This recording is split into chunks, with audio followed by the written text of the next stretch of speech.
दोस्तों एक बार फिर से हम आपके लिए SBI clerk 2024-25 recruitment notification online form apply process की अपडेट लेके आ चुके हैं। जी हां दोस्तों, स्टेट बैंक ऑफ इंडिया की ओर से जो नोटिफिकेशन जारी किया गया था उसके लिए आवेदन करने का एक सप्ताह शेष रह गया है। आप जल्दी से इस भर्ती का फॉर्म फिल कर लीजिए, कहीं मौका हाथ से छूट न जाए। आवेदन करते समय आपको किन किन बातों का ध्यान रखना होगा वो कंप्लीट जानकारी हम आपको इस वीडियो में दिखाएंगे। साथ ही साथ ये भी हम आपको जानकारी देंगे कि वो कौन सी ऐसी मिस्टेक है जिसको करने से आपके एप्लीकेशन फॉर्म रिजेक्ट हो सकते हैं। तो आपको वो गलती करने से बचना होगा, तभी आपके एप्लीकेशन फॉर्म एक्सेप्ट किए जाएंगे। जी हाँ दोस्तों, जो यहाँ पर 13,735 क्लर्क जूनियर एसोसिएट के लिए ऑनलाइन आवेदन प्रक्रिया चल रही है, उसको आप ध्यान पूर्वक फॉर्म को फिल कर लीजिएगा। आवेदन का यहाँ पर सुनहरा और अंतिम मौका है, जल्द से जल्द आप फॉर्म फिल कर लीजिए। इस वीडियो में हम आपको स्टेप बाय स्टेप कंप्लीट जानकारी दिखाएंगे, तो आपको ये वीडियो शुरू से लेके एंड तक बिना स्किप के हुए देखनी होगी। तो चलिए दोस्तों, बिना कोई वक्त गंवाए शुरू करते हैं एसबीआई क्लर्क ऑनलाइन फॉर्म 2024 की पूरी जानकारी। जी हाँ दोस्तों, सबसे पहले आपको हमारी वेबसाइट IND सरकारी नौकरी का लिंक नीचे description plus first comment box में मिल जाएगा, और हमारे इस पेज पर विजिट करके आप यहां से एसबीआई क्लर्क ऑनलाइन फॉर्म की कंप्लीट डिटेल चेकआउट कर सकते हो। एसबीआई की ओर से जूनियर एसोसिएट क्लर्क के लिए 13,735 वैकेंसीज निकाली गई है, जिनके लिए अब आप 7 जनवरी 2025 तक ऑनलाइन फॉर्म फिल कर सकते हो। एक सप्ताह यहाँ पर आवेदन का शेष रह गया, आप जल्द से जल्द आवेदन फॉर्म फिल कर लीजिए। यहाँ पर ग्रेजुएट डिग्री से आप अप्लाई कर सकते हो। 20 से 28 वर्ष आयु सीमा है। 750 रुपये फीस है। SC/ST PH को फीस जमा नहीं करनी होगी। ऑनलाइन तरीके से आप ऑल ओवर इंडिया से फॉर्म फिल कर सकते हो। sbi.co.in/careers पोर्टल से आवेदन करने के लिए और नोटिफिकेशन डाउनलोड करने के लिए आपको इंपोर्टेंट लिंक सेक्शन में नोटिफिकेशन लिंक पर क्लिक करना होगा, तो आपकी PDF ओपन हो जाएगी। इसमें आपको सबसे पहले वैकेंसीज की इंफॉर्मेशन दे दी गई है। यहाँ पर स्टेट वाइज कैटेगरी वाइज आपको कंप्लीट वैकेंसीज की इंफॉर्मेशन दी गई है। एलिजिबिलिटी क्राइटेरिया, एज लिमिट क्या रहेगी, एज रिलैक्सेशन आपकी किस कैटेगरी के लिए क्या रहेगी, qualification detail, exam pattern, main exam pattern और pre exam pattern, syllabus, exam centre, how to apply का पूरा प्रोसीजर।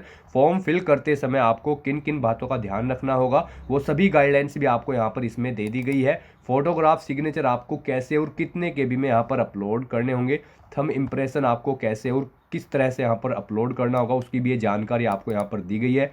फोटोग्राफ इमेज का साइज और इसी तरह सिग्नेचर और लेफ्ट थंब इम्प्रेशन का यहाँ पर कंप्लीट साइज आपको दे दिया गया है, जिसको आपको ध्यान रखना होगा फॉर्म फिल करते समय। तो अप्लाई करने से पहले आपको ये नोटिफिकेशन की PDF पूरा पढ़ना अनिवार्य है। इसको पूरा पढ़ने से ही आपके सभी सवाल और डाउट क्लियर होंगे।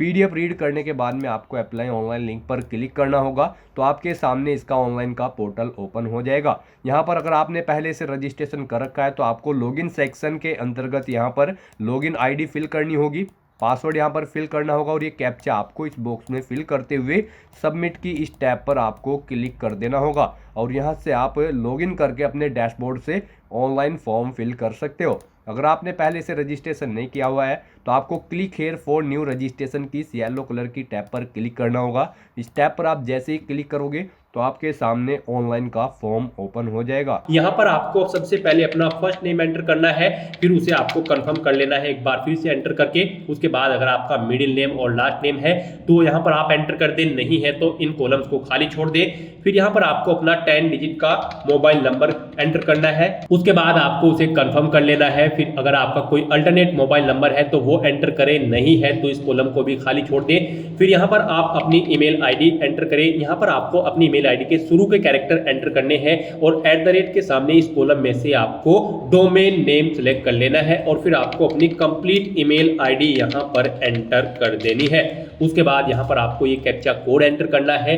और फिर आपको सेव एंड नेक्स्ट ऑप्शन पर क्लिक करना है। फिर आपके सामने कुछ इस तरह से इंटरफेस ओपन होगा। यहाँ पर आपको एक रजिस्ट्रेशन नंबर और आपका पासवर्ड प्रोवाइड करा दिया गया है। ये रजिस्ट्रेशन नंबर और पासवर्ड आपकी रजिस्टर्ड ईमेल ID और मोबाइल नंबर पर भी सबमिट किए गए हैं। आपको इन्हें केयरफुली नोट डाउन करके रख लेना है फ्यूचर यूज के लिए। और अब यहाँ पर आपको अपना फोटो और सिग्नेचर अपलोड करना है। उसके लिए यहाँ पर आपको गाइडलाइन दी गई है, guideline for scanning the photograph and signature. आप इस लिंक पर क्लिक करें और अपने फोटो और सिग्नेचर के साइज यहाँ पर चेकआउट कर ले। गाइस, यहाँ पर आपका फोटो 20 से 50 केबी के बीच में होना चाहिए जेपीजी या फिर जेपीईजी फॉर्मेट में, और सिग्नेचर आपके 10 से 20 केबी के बीच में होने चाहिए। यहाँ पर व्हाइट पेपर पर ब्लैक इंक पेन से आपके सिग्नेचर होने चाहिए 10 से 20 केबी के बीच में जेपीजी या फिर जेपीईजी फॉर्मेट में।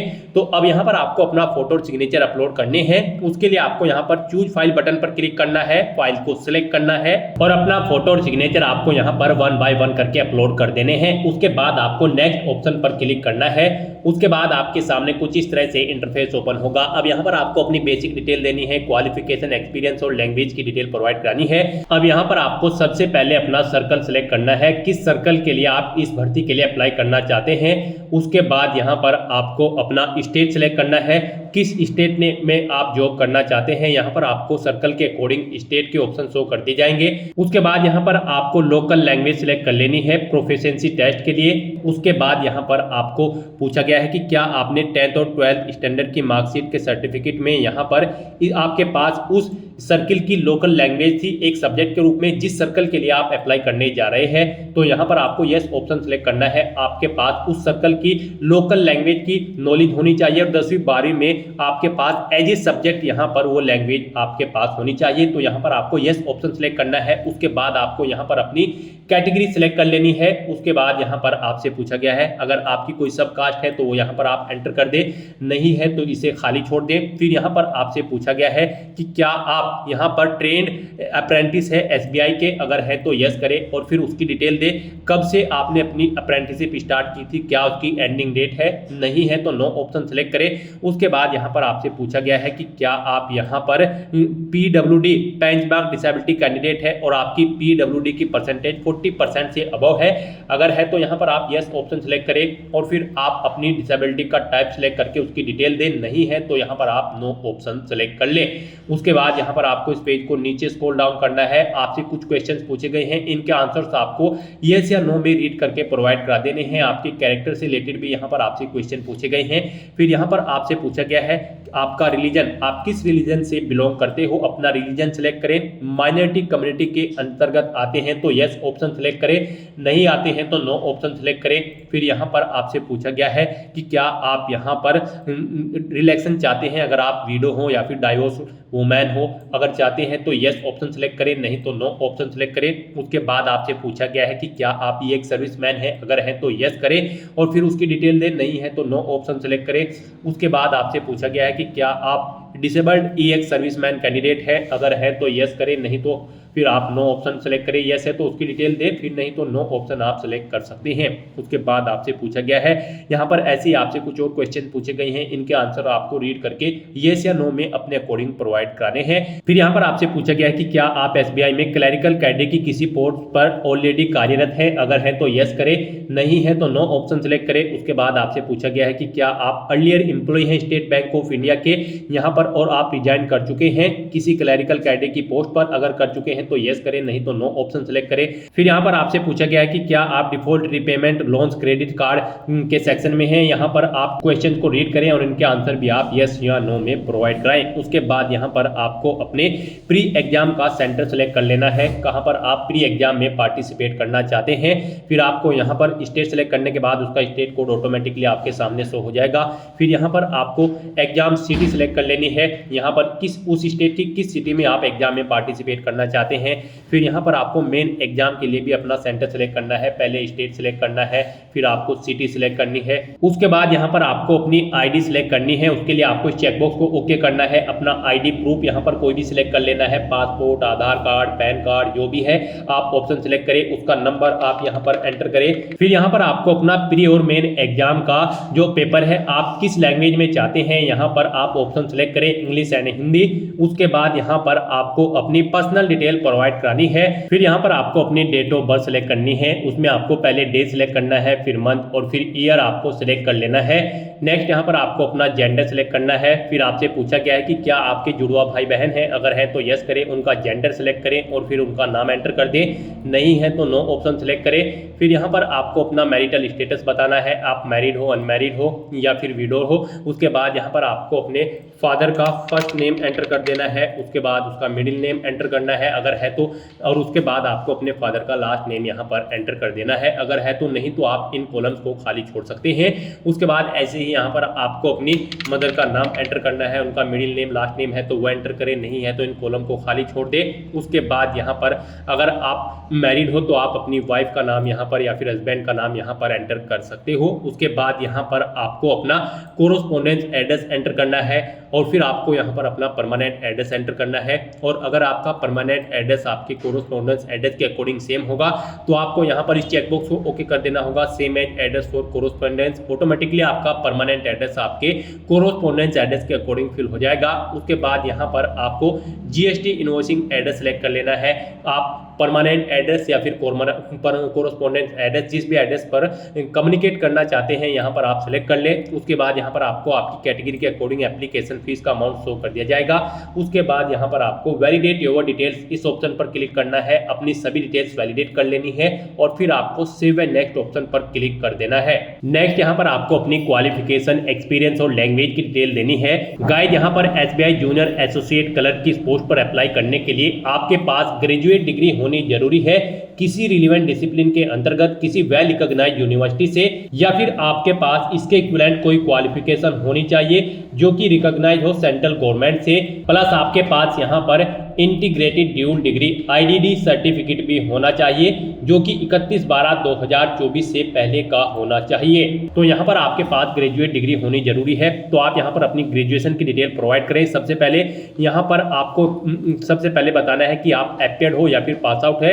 यहाँ पर ग्रेजुएट डिग्री होल्डर कैंडिडेट या फिर एप्टेड कैंडिडेट जिनका ग्रेजुएशन में फाइनल ईयर है, वो एप्टेड है फाइनल ईयर में, वो कैंडिडेट भी यहाँ पर इस भर्ती में पार्टिसिपेट करने के लिए एलिजिबल है। तो यहाँ पर अगर आप एप्टेड हो तो एप्टेड ऑप्शन सेलेक्ट करें और फिर उसकी डिटेल दें, और अगर आप पास आउट कर चुके हो तो यहाँ पर आप पास ऑप्शन सेलेक्ट करें। उसके बाद यहाँ पर आप अपना सब्जेक्ट सेलेक्ट करें, किस सब्जेक्ट में आप अपनी ग्रेजुएशन कंप्लीट कर चुके हो या फिर कर रहे हो। उसके बाद यहाँ पर आपको कॉलेज या यूनिवर्सिटी का नाम एंटर करना है। फिर यहाँ पर आपको पासिंग डेट देनी है, कब आपने अपनी ग्रेजुएशन पास आउट की है। यहाँ पर पहले डे सिलेक्ट करें, फिर मंथ और फिर ईयर आपको सिलेक्ट कर लेना है। कितने % मार्क्स आपने यहाँ पर ऑब्टेन किए हैं वो यहाँ पर आप एंटर करें। फिर कौन सी क्लास है आपकी, फर्स्ट, सेकंड या फिर पास आउट है तो ऑप्शन सेलेक्ट करें। और गाइस यहाँ पर अगर आप ग्रेजुएशन में फाइनल ईयर में एप्टेड हो तो आप एप्टेड ऑप्शन सेलेक्ट करें, अपना सब्जेक्ट एंटर करें और यूनिवर्सिटी का नाम एंटर करें। बस यहाँ पर आपको यही डिटेल देनी होगी अगर आप लास्ट ईयर में यहाँ पर एप्टेड हैं। उसके बाद यहाँ पर आपको अपनी इंटीग्रेटेड ड्यूल डिग्री की डिटेल प्रोवाइड करनी है। आप यहाँ पर ऑप्शन सेलेक्ट करें, आप एप्टेड हो या फिर पास आउट हो, यहाँ पर ऑप्शन सेलेक्ट करें और उसके बाद उसकी डिटेल दे। अगर आप पास आउट हो तो यहाँ पर आप डिग्री या सब्जेक्ट सेलेक्ट करें, उसका कॉलेज का नाम या यूनिवर्सिटी दे, पासिंग डेट, कितने % मार्क्स आपने ऑब्टेन किए हैं वो एंटर करें, क्लास सेलेक्ट करें, आप फर्स्ट, सेकंड या फिर पास आउट है। उस तरह से आप अपनी क्वालिफिकेशन की डिटेल यहाँ पर प्रोवाइड करा सकते हैं। उसके बाद यहाँ पर आपको अपनी एक्सपीरियंस की डिटेल प्रोवाइड करानी है। अगर आपको एक्सपीरियंस है तो यहाँ पर आप अपने एक्सपीरियंस की डिटेल प्रोवाइड कराएं, नहीं है तो इस सेक्शन को आप खाली छोड़ दें। अगर आपको एक्सपीरियंस है तो यहाँ पर आप सबसे पहले अपना नाम एंटर करें, उसके बाद यहाँ पर आप अपनी डेजिग्नेशन एंटर करें, किस डेजिग्नेशन पर आप कार्यरत थे, उसके बाद कब से कब तक आपको वर्किंग एक्सपीरियंस है वो डेट सेलेक्ट करें, फिर नेचर ऑफ ड्यूटी यहाँ पर प्रोवाइड करें। अगर आप जॉब छोड़ चुके हैं तो उसे छोड़ने का कारण दें और कितने ईयर का आपको एक्सपीरियंस है, यहाँ पर ये आपकी डेट्स के अकॉर्डिंग कैलकुलेट होकर आ जाएगा। आप यहाँ पर अगर आपको एक से ज़्यादा जगह वर्किंग एक्सपीरियंस है तो आप ऐड मोर ऑप्शन पर क्लिक करें, एक और सेम ऐसी ही रो यहाँ पर ऐड हो जाएगी और उसमें आप अपने एक्सपीरियंस की डिटेल प्रोवाइड करा दें। उसके बाद यहाँ पर आपसे पूछा गया है कि क्या आपने प्री एग्जाम की ट्रेनिंग ले रखी है। यहाँ पर अगर ले रखी है तो आप यस ऑप्शन सेलेक्ट करें, फिर आप स्टेट सेलेक्ट करें किस स्टेट से ली है, उसके बाद आपका स्टेट कोड ऑटोमेटिकली आपके स्टेट के अकॉर्डिंग शो हो जाएगा। फिर यहाँ पर आपको centre of pre examination training देना है, किस सेंटर पर आपने प्री एग्जामिनेशन ट्रेनिंग ली थी वो आप सिलेक्ट करें। और अगर आपने यहाँ पर ट्रेनिंग नहीं ले रखी है तो यहाँ पर आप नो ऑप्शन सेलेक्ट करें, फिर आपको ये डिटेल्स प्रोवाइड नहीं करानी होगी। उसके बाद यहाँ पर आपको अपनी लैंग्वेजेस की डिटेल प्रोवाइड करानी है। यहाँ पर आपको हिंदी लैंग्वेज को यहाँ पर रीड करना आना चाहिए, राइट और स्पीक करना आना चाहिए। उसके बाद आप कोई और लैंग्वेज अगर यहाँ पर जानते हैं जैसे कि इंग्लिश या फिर उर्दू या फिर कोई अन्य तो उसका नाम यहाँ पर एंटर करें, उसके बारे में डिटेल प्रोवाइड कराएं। नहीं जानते हैं तो आप यहाँ पर इन कॉलम्स को खाली छोड़ सकते हैं। हिंदी लैंग्वेज आना आपको यहाँ पर मस्ट है। उसके बाद यहाँ पर इन सभी डिटेल्स को फिल करने के बाद आपको वैलिडेट योर डिटेल्स इस ऑप्शन पर क्लिक करना है, अपनी सभी डिटेल्स को वैलिडेट कर लेना है और फिर आपको सेव एंड नेक्स्ट ऑप्शन पर क्लिक कर देना है। फिर पीछे आपने जो डिटेल्स फिल की हैं उनका पूरा प्रीव्यू यहाँ पर आपको शो कर दिया गया है। आपको इस पेज को नीचे स्क्रॉल डाउन करना है, कहीं पर कोई मिस्टेक है तो आप बैक बटन पर क्लिक करके एडिट कर सकते हैं, नहीं तो आपको इस चेकबॉक्स को ओके करना है। और फिर यहाँ पर आपसे पूछा गया है कि क्या आपने जो नाम भरा है वो यहाँ पर आपका एग्जैक्टली मैच है आपके आईडी प्रूफ से। अगर है तो यस ऑप्शन के लिए आप इस चेकबॉक्स को ओके करें, और अगर आपके नाम में चेंज है तो आप इस सेकंड ऑप्शन को सिलेक्ट करें। उसके बाद यहाँ पर आपको कंप्लीट रजिस्ट्रेशन इस ऑप्शन पर क्लिक करना है। नेक्स्ट यहाँ पर आपको अपने डॉक्यूमेंट्स अपलोड करने हैं। गाइस यहाँ पर इस सेक्शन में आप केयरफुली अपने डॉक्यूमेंट्स अपलोड करें। कॉमनली कैंडिडेट इसी सेक्शन में गलती करते हैं जिनकी वजह से उनके एप्लीकेशन फॉर्म रिजेक्ट होने के चांसेस रहते हैं।